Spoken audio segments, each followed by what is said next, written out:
Hey guys, welcome back to Black Moon TV. It's been a while since I've done a video. Been busy with work and everything else in life. And Donald Trump is not president, so I don't feel obligated to. It was basically venting when I started this channel because a lot of what we all saw on TV for 4 years was just utter nonsense. And now it's all coming down to Fox News paying the brunt of the nonsense that we endured for 4 years, and not only endured for 4 years, but the 2020 that start. I'm sorry, the end of 2020 after the elections, it just accumulated into like it snowballed into a big mountain-sized ball of nonsense with the election fraud and stuff like that. Now it's coming out that Fox News was like knowingly lying to people, or telling people wrong information and acting like, oh yeah, the election's stolen. Don't listen to the woke mob and don't listen to them. We're right. Fox News is actually more evil than I think the Republican Party. At least with the Republican politicians. I don't want to say party, because the Republican Party is different than the Republican politicians inside that party. In fact, there's different sections of politicians grouped together under the Republican Party, which honestly should really be split up into like maybe three sub groups of politicians. You have basically the far right people who I find they're the worst because you can't have a conversation with them. They're just people you just can't have a conversation with, like Marjorie Taylor Greene, that Bobert lady from Colorado with guns. You just can't talk to them. And I grew up with people like that where you tell them the sky is blue, they're like, no, it's not. Why do you think the sky isn't blue? I don't know, the sky isn't blue. It's like people like that. You just cannot talk to them at all. There's no room for growth. There's no room for nothing.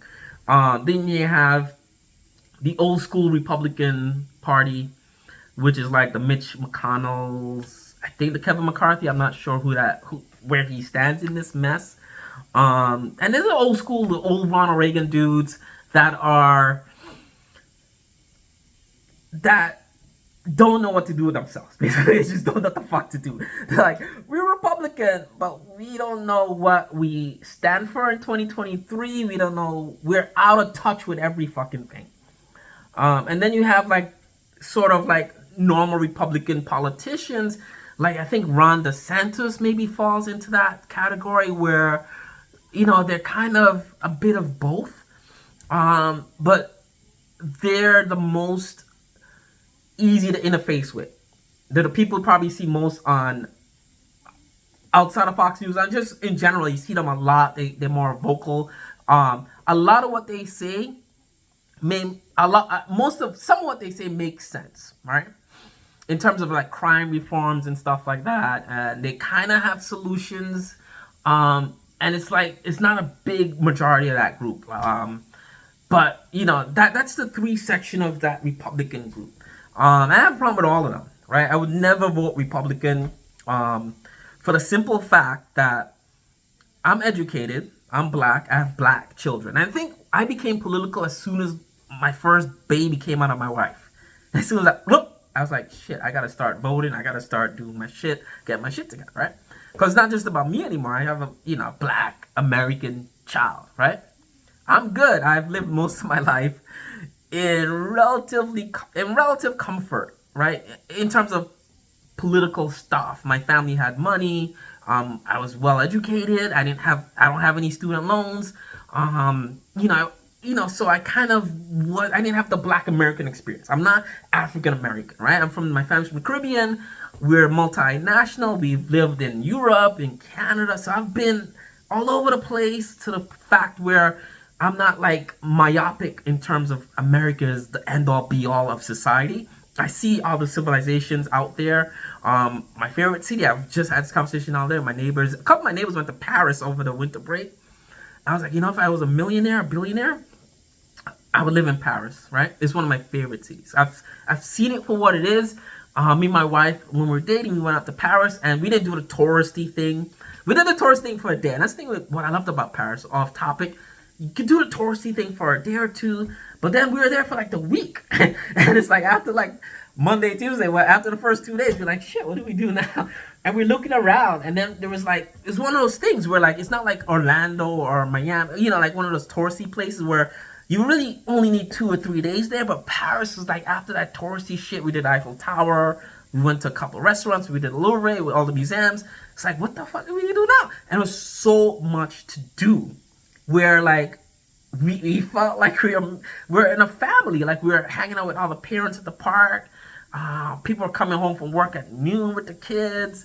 It was just very nice lifestyle. And I was like, this is where I want to raise a family. Like, this is where I want to have friends. I want to socialize. Everyone's drinking wine and coffee and having conversations. There's bookstores in every corner.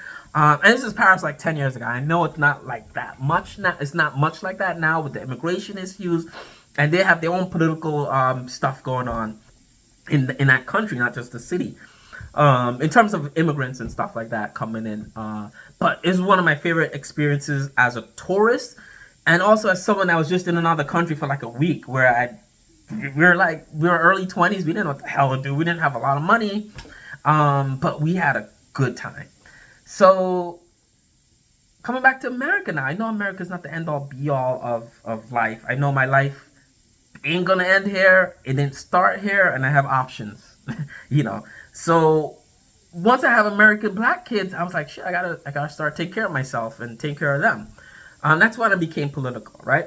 So the reason I would never fucking vote Republican, and this is coming from where I was raised in a Republican household. My granddad was a business owner, all right, a self-made immigrant who came to this country. Well, he didn't come with nothing. He came with money, but he came with money and he used it wisely to build up families, build up a structure for all his family. He had 8 kids, and they had about, between my uncles and aunts, about maybe 20 or 30 grandkids. And my granddad took care of everyone, right?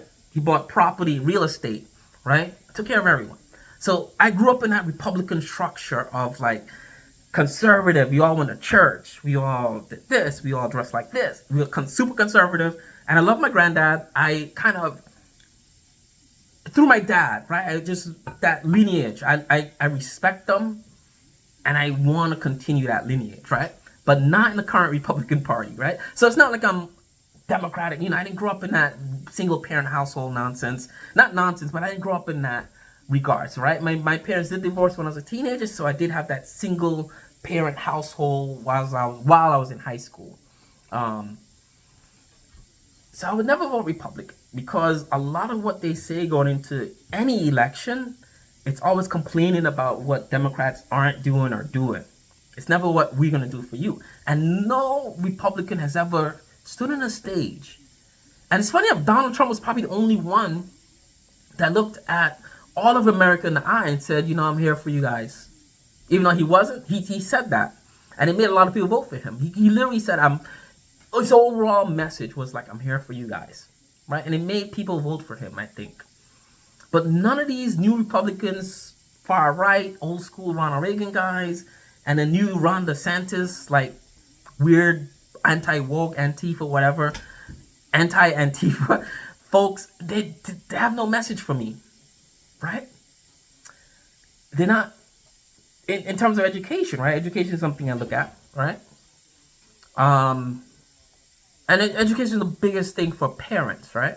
To the point where, right, I'm not even making this up. You can go on Zillow right now. Zillow in America is one of our, if you want to buy a house, you want to buy any type of property, you want to move from where you are to somewhere else to rent or whatever, own, you go on Zillow, right? It's like the Facebook, eBay of like buying property and moving out of your situation to another situation. You go on Zillow right now. And I only noticed this in a recent year or so. You could sort, right? And back in the days, you're looking for a house. Maybe I need 2 bedrooms. You look at structural needs, financial needs, what you could afford. But Zillow now offers schools. You could sort your house by school. So I could look for a 3-bedroom, 2-bath house, right? Under $500,000, right? Key criteria in buying a house. But now the third key criteria is education, right? School ratings is literally like the third thing now, right? Outside of the structural needs, 2 bedrooms, 3 baths, 3 bedrooms, 2 baths, right? The third, and then financial, what I could afford. The third biggest thing that people are, and Zillow uses these metrics to see what people are doing. The third biggest thing is education. Are the schools 10 out of 10, 9 out of 10, 7 out of 10? I could sort my schools now, right? In 2018, 2017, when a lot of my neighbors were moving to like New City and Teaneck and parts of New Jersey, I was like, yo, how are the schools over there? They look at us like, schools? We don't know, but we got a good deal on a house with a yard and space and stuff like that. And then we'll, go look and be like, shit. I'll tell my wife, like, the schools are like, it's like 4 out of 10, 2 out of 10. And then I'm almost like, yeah, I don't take that face value, so I'm going to dive in and Google and see what's up. Right? And I Google it and search the shit out of it. And I'm like, oh yeah, schools are bad over there. Not bad in the sense that, crime or whatever, but bad. It's the suburbs. But it's the suburbs where the homes are cheap, taxes are low. There's not a lot of infrastructure to support, like, kids, whether your kids have needs or educational stuff, right? So you can buy a nice house, but the educational system is shit. And you're like, why? Why is that? Right? Even when the taxes are still high, the schools are still failing, right? But my neighbors are like, we just got to get out of here. We're going to move, whatever. We have extra kids. And also spatial needs. Like, once you have that second kid, you go to family of 3 or 2 to like 4 instantly, right? You have another, babies might be little, but it's another human being in your space, right? So that's why people, from my experience, moved from here to there. Right? And they were like, oh no, we're not going to look at schools because it's a good price, it's a good location, it's easy commute to work, maybe. But flash forward 2023, 6-7 years later, schools is number 3, right? Structural needs, financial needs, right? Including property taxes and all. And then schools is what people are looking at when they buy a house or looking to buy a house, right? Right? And everything the Republican Party has ever said to me as a voter, I never felt like schools, education, improving education, right, was one of those things. And right now, that's probably, for me, my young kids, that's the most important thing. Private school is not cheap. And the tuition at my kids' school is going up every year. And we love it. We've seen the things, but I think schools should be better. And it's not just affect my kids, but when you live in a neighborhood or community where education is prized, the quality of life, it ripples through the quality of life.